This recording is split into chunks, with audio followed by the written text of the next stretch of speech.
up, guys? It's your boy, Barca Boy 103. Just finished watching the match, and Barcelona beat Las Palmas 2-1 in an emphatic and thrilling last few seconds of the game to win their first match of 2024 and start the new year off on the right foot, where it was pretty much a second half performance that salvaged 3 big points for the Blaugrana. Now, the lineup for this match is on the screen for you right now. It was Ilkay Peña in goal, a back four of Cancelo, Araujo, Koundé, and Alejandro Balde, midfield 3 of De Jong, Gundogan, and Roberto, and a front 3 of Raphinha, Lewandowski, and Ferran Torres. Now, of course, Cancelo did go down very early in the game. We saw Koundé shift to right back, and of course, Andreas Christensen come in for Cancelo.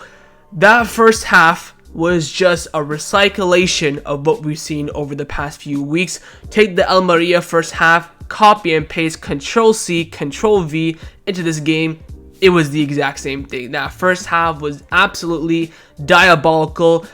The reason why it was so bad was because that everyone and their mothers knows the vulnerability of Las Palmas, and that is that ball in behind. They're playing such a high line. Once you just get it past that high line, you are through, clean on goal, basically guaranteed a goal at that point. But we just couldn't find the right ball over the top. The passing in that first half, especially in the midfield, was as if I was watching the juvenile A side. It was that shocking. We could not string 2 or 3 passes around. Their goal did come off of a calamity of different mistakes from Barcelona. First of all, Alejandro Balde's in the midfield, not covering left back where Sandro was to put that cross in. Christensen was not holding the line correctly with Araujo, but Christensen literally just came in for Cancelo. You have Ilkay Peña who makes the wrong decision. He should have came out quicker. He came out and then he kind of stuttered a bit and then went out afterwards, giving Munir way too much space. So it was a calamity of errors. Since that goal, I don't think Las Palmas had a decent chance. Actually, they had the corner in the second half where they headed wide. Apart from that, they were so quiet. Las Palmas, they were just in there. They got what they wanted. They wanted that goal. They just wanted to sit back and soak it all up. They thought they could do it for a while, but the vulnerability was so clear. In that first half, we had the best chance came from Roberto with that ball over the top. Not enough power or weight on the pass to sweat it to Ferran Torres and put it into the back of the net. But that first half, there was no intensity. There was no pressure whatsoever. You can see Frenkie de Jong at a lot of points in that first half yelling at his teammates to press and have intensity. The touches were so poor. The communication was dreadful. It looked like, this Christmas break reset didn't have any effect whatsoever. But then the second half comes in. The second half, we start off very well. We looked a bit more sharp. We saw Xavi make a key change, which was switching Gundogan and Frankie. Now, in that first half, we saw it was more Gundogan sitting in the pivot, with Frankie kind of being the free man, being a bit more advanced.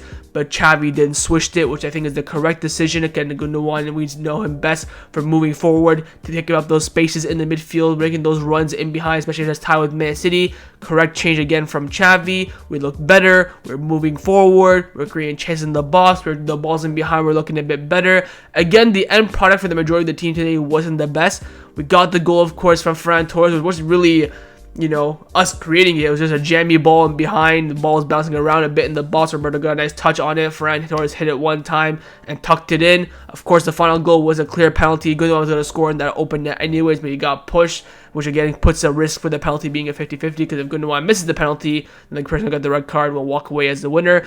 In the end, I feel like nothing's really changed post Christmas not international break, but like New Year's, Christmas break. Nothing has changed. It's the same old Barcelona. There is some improvements, and that is because we've seen Xavi now take more risk. We heard during the Christmas break about rumors how Xavi's gonna, consider everyone from ground zero. No one's gonna have favoritism, none of that stuff. And we saw that when he took off Lewandowski. When he was bringing on Lamine Yamal and Joao Felix, I'm thinking the first name that has to come off here is Lewandowski. If he keeps Lewandowski on, nothing has changed. And he took off Lewandowski, credit to him. Even the change when he brought on Fermin and he brought on Victor Roque, took off Roberto, Ferran Torres. So Xavi again picks the right team, made the right in-game changes, especially at halftime, switching Gundogan and Frankie, the correct subs as well. But people will keep saying Xavi out, where again, there's nothing today that shows me that Xavi made any incorrect decisions. He picked the best team, and we're seeing everyone at when the lines came out, 100% the correct team, correct decision. No one had a problem with the line whatsoever. Again, there was that debate a little bit. You could argue that Christensen should have started, and that's it. Yes, the personnel aren't the best because we do have some injuries in the midfield. We have to sign a midfielder in January. But again, I don't see how Xavi's at fault. For me, again, it comes down to the players. The players in the first half. I mean, some of them I was quite surprised they even came out for the second half. It was that diabolical. If you look at it, Lewandowski, yet again, this man is earning 250,000 euros a week, but cannot control a ball to save his life. His decision making as well is shocking. Raphinha, I think, had an off day, especially with the high line. He was having difficulties staying onside. I think in that second half, that first 15 minutes before he came off for Lamine Yamal, he's going into the game. He had some good shots from outside the area, even though none of them were on target, but having the confidence to take those shots, and again, those were the correct decisions in those moments as well. Balde, I have to highlight as well. I think Balde had a decent game, but again, final ball, decision making, and crossing was shocking. And this is stuff that Xavi can't really influence. Yes, he can say, I know Balde's crossing isn't the greatest. That's why he's put Cancelo left back. We've seen other players play at right back. But now with Cancelo going down injured, what else can Xavi do? Put himself at left back? I mean, I think Balde had a decent game. If you take away the final third, I think Balde is probably the best Barcelona player out there. I think his defensive work rate was brilliant. He was moving forward, making great runs, but again, just the touch in some moments, decision making, and the final output just wasn't there. I think Frankie de Jong had a very, very good game as well. There were a lot of moments in that 65th to 80th minute, that middle part of the second half, where he was losing the ball quite a bit in the midfield. Instead of running back and getting it, he kind of just moans a bit. That's what I hate about this team at the moment. There's a lot of moaning and pointing fingers. Even when Ferran Torres gets in behind and Joao Felix is making that run, he points. They're all pointing at each other, saying sorry or making this run. Even Lewandowski making hand gestures. A lot of moaning in this team, which I don't like. I want people to take the responsibility. You know, you can criticize your teammates, of course, that's what you want to see, but having those arguments and difference of agreements is not really something that I like to see, especially in the pitch in the middle of the game as well. We even saw Raphinha and Xavi go at a spat in the first half. I think overall, again, this game was so winnable. I think my prediction for the game in the match preview was 2-1. Again, winning the game by 2 goals. Pretty much impossible for Barcelona at this point, but it was so easy to see the vulnerabilities of Las Palmas, and you can tell that Barcelona were going to make this comeback. I'm surprised it took until the 90th minute and it took, again, a penalty, but it was just about being decisive in that final third, being critical in the final third as well, getting those men in the area. We did that in the end, but the fact that it came from a penalty, I guess, kind of maybe overshadows Barcelona's push and momentum as well. Also, have to give credit where it's due to Sergio Roberto. This man is really trying to push for this contract renewal. An assist on paper for the Ferran Torres goal. I think he played all right as well. Got a yellow card, which was a bit controversial in that first half. Had that the one chance we had in the first half came from Roberto as well. I think the defense had an all right game as well. The goal, you can't really. It was just, you know, one lapse of concentration. Again, there's no clean sheet on the record, but I think Araujo had a very good game. I think Koundé was solid at right back again. Going into the game, then changing your position, you know, 10 minutes into it is, of course, going to have an effect on you. I think his output in the final third as a right back wasn't the greatest. I think defensive-wise, put in the shift. I think Christensen had an okay game. I think his passing was abysmal. You know, talk about Christensen being his one of his main assets is his outlook on the ball, his reading of the areas, and his passing. That was non-existent today. Absolutely woeful, especially with those balls over the top in the first half. I think Ilkay Gundogan, again, apart from the goal, didn't really have much to do. And again, Ilkay Gundogan doesn't look that confident in goal. Like, I mean, he's punching balls away that he should easily be catching. You know, I think that was in the first half after Munir scored. They had a shot, and he kind of like hits it out.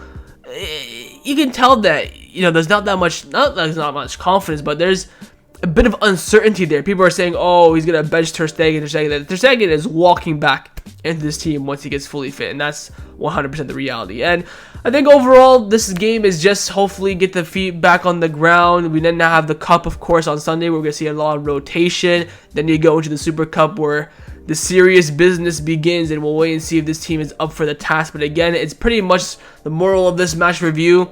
Same old story, but I think a bit of an improvement in the second half. We saw Xavi make some big decisions as well, taking off the likes of Lewandowski, making those big decisions, bringing on Roque at striker as well. A lot of people were saying he's going to bring him on the wing. I was saying I would have put, if there's a parlay or a bet that Xavi would bring on Victor Roque at left wing, I would have put some decent money on that. But he brought him on a striker. Credit to him. On Roque's debut, he looked all right. Did miss 2 decent chances, I must say. Hopefully the lack of, finishing and clinicality of this team doesn't really rub off on Victor Roque too much. But again, it's pretty much the same old, but there was that improvement in the second half. I think it mainly came down to Las Palmas' high line. I think if Las Palmas sat back like every other team probably would have done in La Liga, this would have been a way more difficult result to get. I don't even think we probably would have gotten a win. I probably would have said we would have gotten a draw. I think that high line really benefited us. And also the stadium was pretty quiet as well. I know the fans are quite far away from the pitch. Maybe the mics didn't pick up on it. From what I saw, what I heard, fans in the stadium were very quiet. They weren't really treating it as a Barcelona game. They were more treating it like Las Palmas were facing,